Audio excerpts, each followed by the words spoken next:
booties for black girl nerds.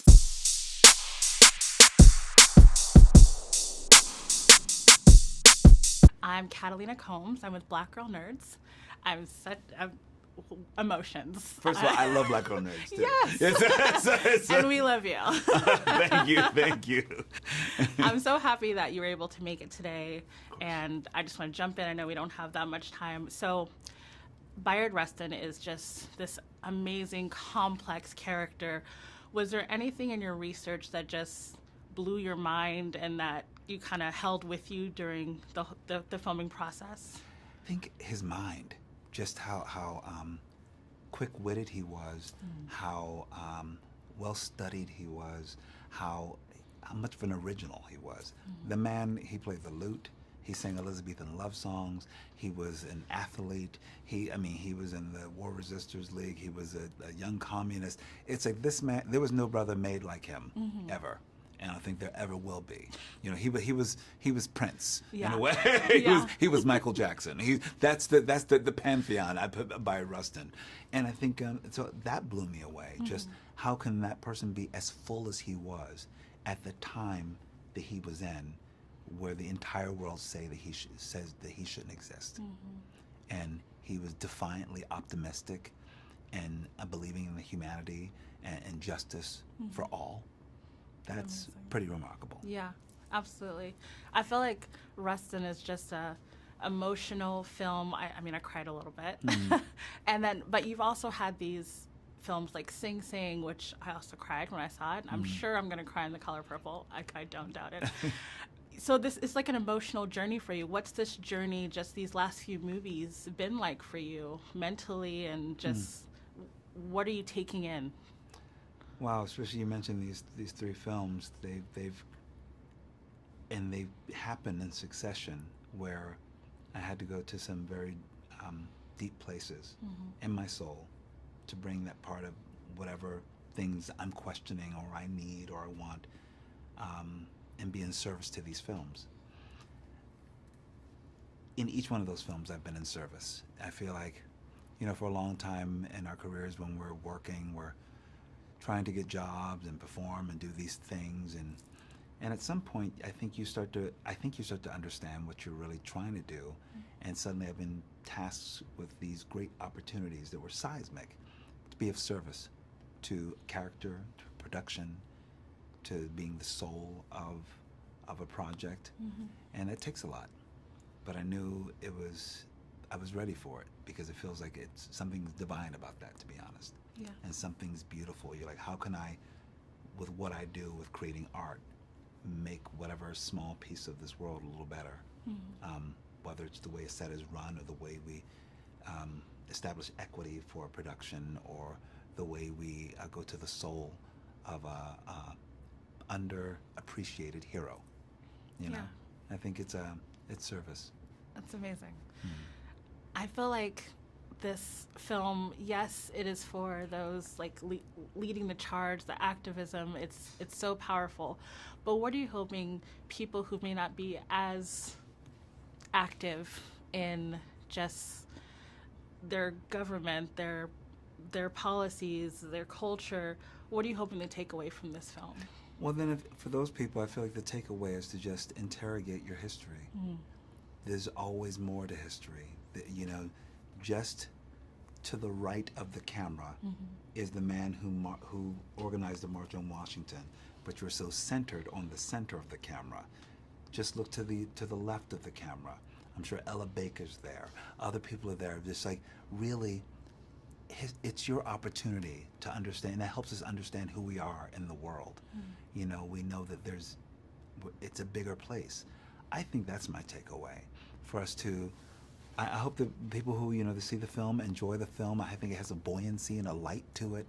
It's about it's a joyous celebration of organizing and activism. It's not downtrodden or beaten down in any way. And hopefully you'll walk away and just say, I want to know more about this and that person and who was there. That helps you understand who you are in the world. Yeah.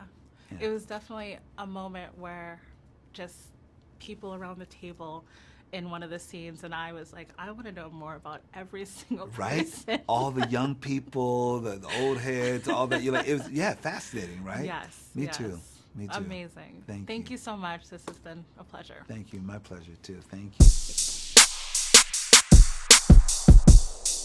It is a pleasure to be with you. So I'll get right into it. You've coined Rustin as the unique American The or ultimate. the ultimate American. Yes. There it is.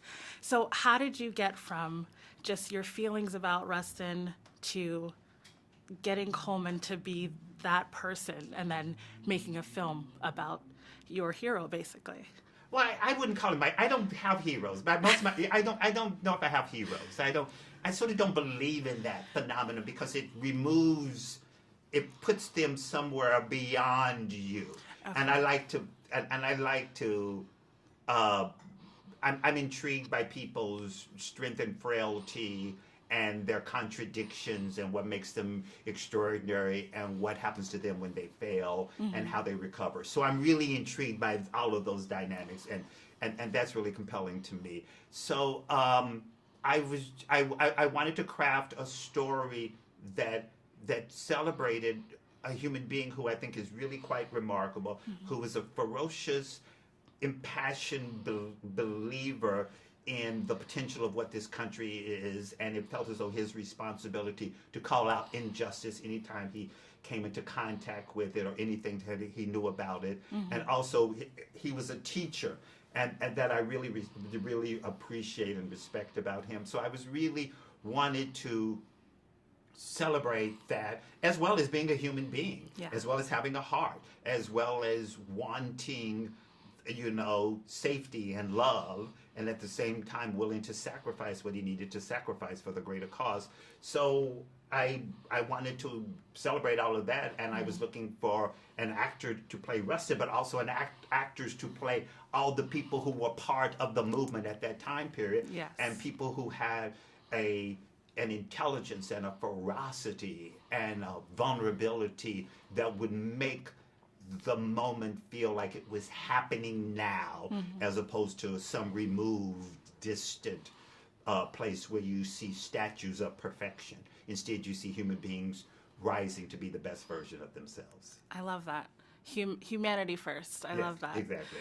So what was this research process like? Because I come from like a documentary background a little bit, and I imagine just archival stuff, and it's exciting. Absolutely, it's very exciting, and and there was a lot of archival work that was done, particularly around the March on Washington, and looking at films, not necessarily that were documentaries, but looking at John Cassavetes did his first film called Shadows, which was set in New York, which was strangely about race.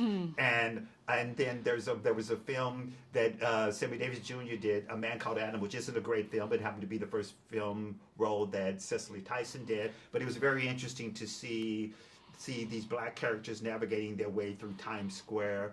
And so it was just all very, very, very just trying to absorb 1963 New York, which is a very different New York than we live in right now. Just in texture and color and look and feeling.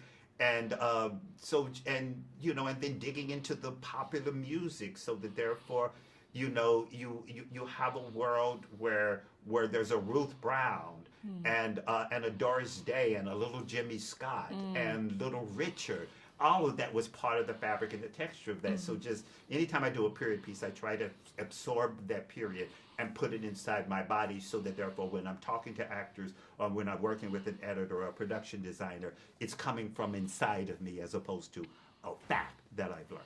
Amazing. And was there anything that jumped out at you that you just couldn't let go, just kind of blew your mind? Well, the fact that Bayard recorded an album called Elizabethan Songs and Negro Spirituals. That, there's something about that feels brilliant and ridiculous and joyful and astonishing all at the exact same time. Amazing. Well, thank you so much for your time, and this is a great movie. I cried a little bit, I'll be honest. Good. You don't apologize. Don't apologize for crying. Okay, well, thank you. Thank you.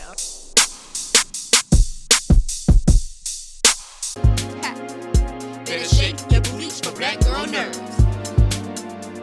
Better shake your booties for black girl nerds.